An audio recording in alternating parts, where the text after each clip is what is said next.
Hi guys, welcome to Cardboard Mechanics. In the previous video, we made an auto spinning cardboard flyer like this. Feel free to see the link below in description. In this video, we're going to make an improved version of this. Keep watching. Okay, so what do you have in both the hands? I have one coin and one cardboard. Okay, which do you think is heavier? I think what is heavy?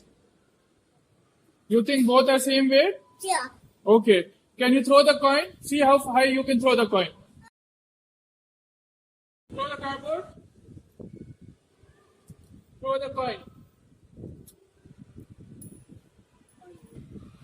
So which do you think went higher? The cardboard or the coin? The coin. Why do you think it went higher? Because it's heavy. Yeah, so actually the coin and the cardboard are the same weight, but the coin has higher density.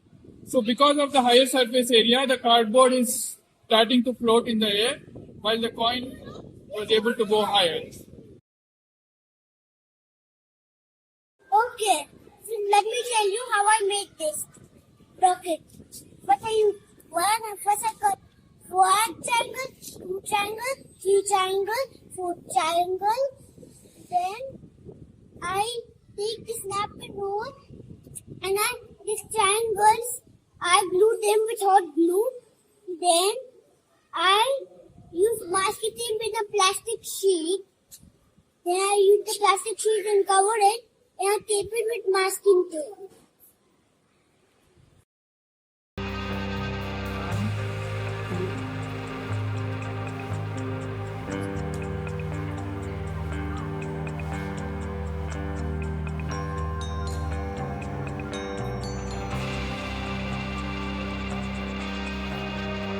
So guys, in this video, we made a rocket to launch the auto spinning cardboard flyer. How it kind of works is, we have the rocket, which is able to go higher because it's heavier and it has less surface area.